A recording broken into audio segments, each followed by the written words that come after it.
Hey there, English learners. Welcome back to Easy English Class. I'm Marco. And I'm Erika. This is your English listening practice to help you learn and improve naturally. You know, Erica, have you ever felt that when you learn a new language, you learn a lot of words, but then when you talk to a native speaker, it still doesn't sound quite right? Oh, Oh, yes, I know exactly what you mean. And do you know why that happens? well, that's because we don't just speak with single words. We usually speak with phrases and expressions, right? Exactly. These phrases are so common in our daily life situations, and they are the secret to making your English sound natural and fluent. That's why we love teaching and bringing you new phrases each time. They truly help you sound like a real speaker. So today, we are going to teach you 25 common English phrases to use for daily life. Stick with us until the end and tell us in the comments how many of these 25 phrases you already knew. Yes, we want to hear from you. So get comfortable, grab your tea, and let's get started. Okay, let's start with our first phrase for today, which is ring a bell. Ring a bell. This means that something sounds familiar to you. You feel like you know it, but you don't remember exactly what it is. It's a very common way to talk about memory. For example, if someone says a name you think you've heard, you can say that name rings a bell. Let's see how to use it in a conversation. I heard about a new movie from a director named Stephen Clark. Do you know him? Hmm, Stephen Clark. The name rings a bell, but I can't recall any of his movies. That was an example of how we use it in a conversation. Let's move on to the next phrase. Break a sweat. Break a sweat. This phrase means to work very hard or to get tired from an effort. And we usually use it in the negative to say something was easy. That's it. So if something was very easy, you would say you didn't break a sweat. Let's try it in a conversation. Did you have a hard time carrying all those groceries up the stairs? No, it was light. I didn't even break a sweat. After all that work. Let's see our next phrase. Keep an eye out. Keep an eye out. That's a good one. It means to watch carefully for something, like you are using your eyes to look for something specific. For example, looking for a specific shop in a new city. Exactly. Use this phrase when you are searching for something. Let's see how to use it in a conversation. I need to meet a friend at the big coffee shop. Can you help me look for her? Sure, I will keep an eye out for her. All right, Marco. What is our next phrase? Marco. Well, the next phrase is another really useful and common one. It is rule of thumb. Rule of thumb. This is a simple practical guide. It means a general method for doing something, but not a strict law. For example, a rule of thumb for cooking rice is to use twice as much water as rice. It's not a strict measurement, but it generally works. Let's see how to use it in a conversation. How long should I wait before calling someone back?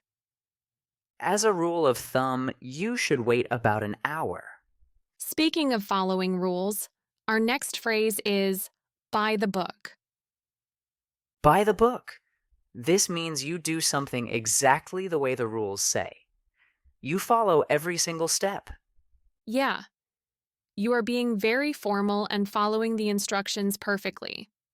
For example, a good student does all their homework by the book. Let's try it in a conversation. Did the new manager change the way we do things?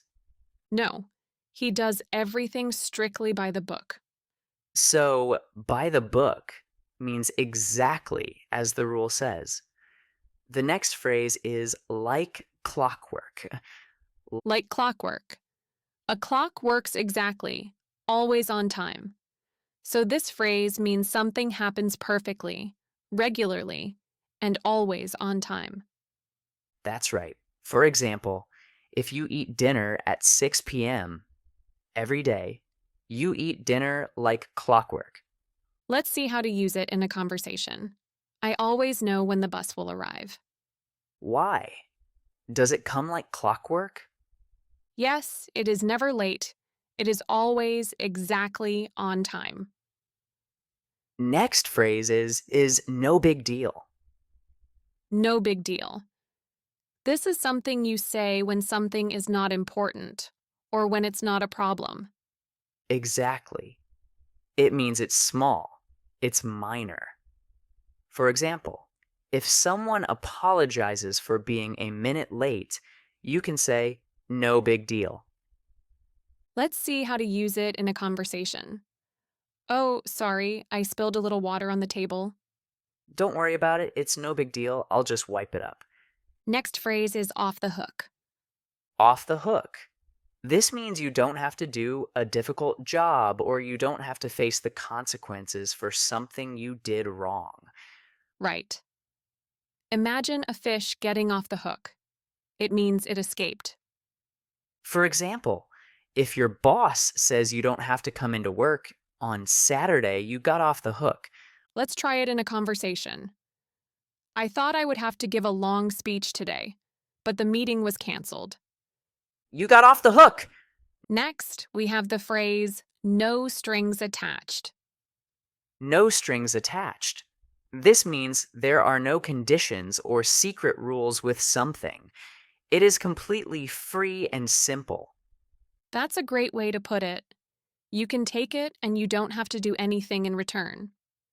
For example, the prize is a free trip with no strings attached. Let's see how to use it in a conversation. My friend offered to lend me $500. Did he ask you to do anything for him? No, he said, there are no strings attached. Next phrase is a great one for giving permission. It is, by all means. By all means, this is a polite and enthusiastic way to say yes or go ahead. It means you really, really agree. Exactly. For example, if someone asks if they can sit down, you can say, by all means, please sit here. Let's see how to use it in a conversation. Would it be okay if I open the window for some fresh air? By all means, I would like that very much. Our next phrase is in full swing. In full swing. This means that an event or an activity is at its busiest or most active part. It is completely started and very busy. Right? For example, a party or a project that is very busy can be in full swing. Let's try it in a conversation. How is the big festival going? Oh, it's great. The party is in full swing right now. And the next common phrase is, let's get down to business. Let's get down to business. This is something you say when you want to stop talking about small things and start working on the main important thing. That's right. You are getting serious about the work. For example, after talking about your weekend, you can say, let's get down to business. Let's see how to use it in a conversation. That was a nice coffee break. It was. Now let's get down to business and finish this report. Let's look at the next phrase. The next phrase is easier said than done. Easier said than done. This is a very common phrase. It means that something sounds simple to talk about, but in real life, it is actually very difficult to do. Exactly. For example, it is easier said than done to wake up at 5 a.m. every morning. Or starting to exercise is always easier said than done. Let's try it in a conversation. You should just stop worrying about your test so much. That's easier said than done. I really have to study more. Next up, we have add fuel to the fire. Add fuel to the fire. Imagine a fire. If you put more fuel on it, like wood, for example, the fire gets bigger and worse.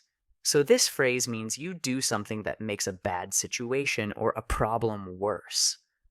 Right. You are making an argument or a fight much bigger.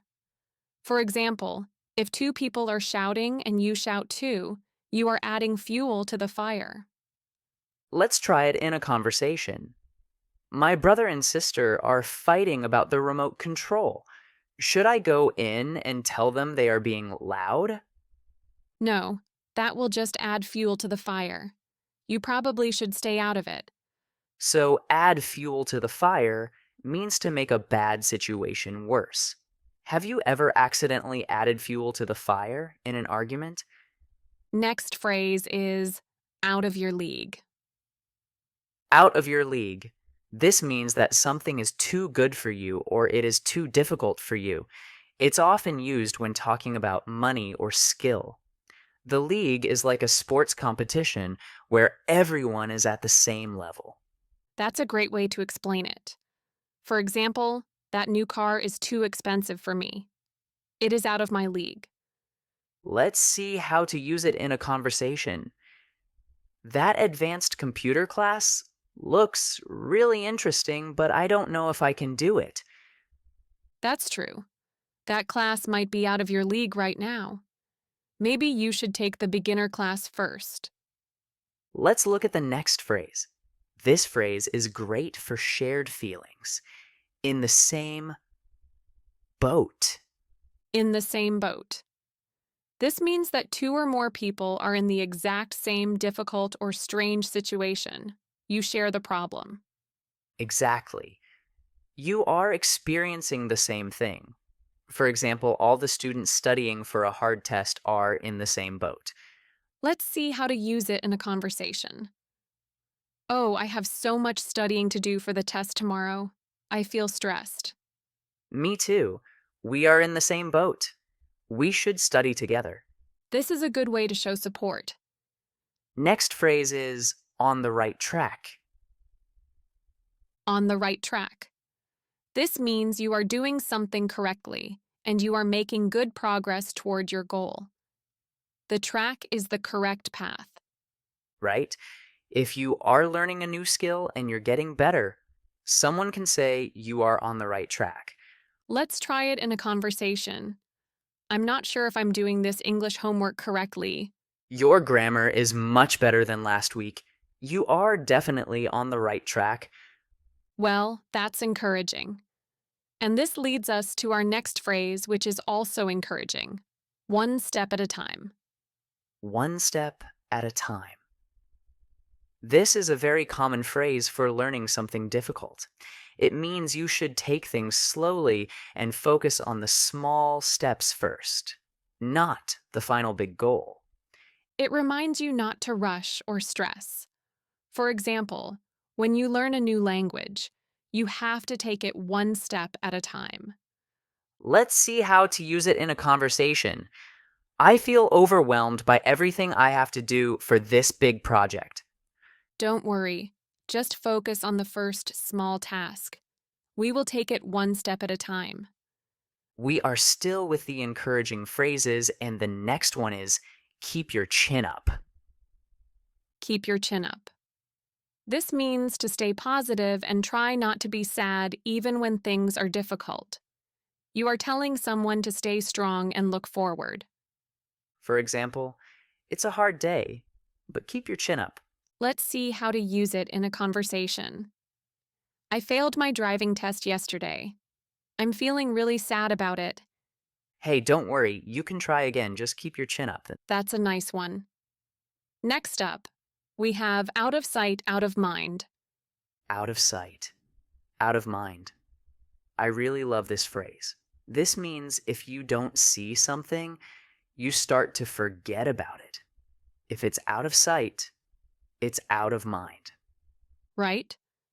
For example, if you hide the snacks, you won't think about eating them. Let's try it in a conversation. I completely forgot. I told you I would call yesterday. That's okay. You didn't see my message, so it was out of sight, out of mind. Next phrase is a great one for telling a short story, and we hear this a lot in everyday conversations. Long story short. Long story short. This means you have a very long story to tell, but you will only give the main points quickly. That's right. You are summarizing everything quickly. For example, the trip had many problems, but long story short, we had fun. Let's see how to use it in a conversation. Tell me how you got that new job. It was a very long process with many interviews, but long story short, I got the job. Let's look at our next phrase, which is no hard feelings. No hard feelings. This is a very friendly phrase. It means there is no anger or bad feelings, even after an argument or a game. It's like you are saying, the problem is finished, and we are still friends. Let's see how to use it in a conversation. I'm sorry, I won the game. I know you wanted to win. It's okay. It was just a game. No hard feelings. Our next phrase is a very polite, but also common one. It is at your service, At your service. This means you are ready and willing to help someone. It is a very polite way to offer assistance. right? For example, a waiter in a restaurant or a shop assistant might say, I am at your service. Let's try it in a conversation. I need someone to help me lift this heavy box. I would be happy to help. I am at your service. That's so kind of you. Now, let's look at the phrase, let's call it quits. Let's call it quits. This means you decide to stop doing something. You are quitting the task or the activity. Yes, it's often used when an activity is hard or long. For example, I can't run anymore. Let's call it quits for today. Let's see how to use it in a conversation. I think we have been studying this chapter for too long. My mind is tired. You're right. Let's call it quits and go for a walk. And now, Erika, we are at our final phrase. It is at the end of the day. At the end of the day. This is a great phrase for summarizing. It means that when everything is considered, this is the most important point. And we can use it to summarize our talk. Let's see how it works. So, we have talked about so many useful phrases today, and it was a lot of fun. It was. And at the end of the day, we learned 25 new phrases together that are used in everyday conversations. That's right. That's the most important part. We did it. And that's it for today's episode of 25 Common English Phrases for Daily Life. It was a lot of fun going through these. Now, here is our question for you. How many phrases did you know already? Were they all new or did you know them all? If you knew them all, you should consider yourself a pro. Let us know your score in the comments. And if you enjoyed this episode, subscribe to Easy English Class for more English phrases, everyday conversation practice, English listening and speaking tips, and more. Thanks for listening and for letting us be part of your learning journey. Keep practicing, keep improving, and take care, everyone. Goodbye. Bye bye.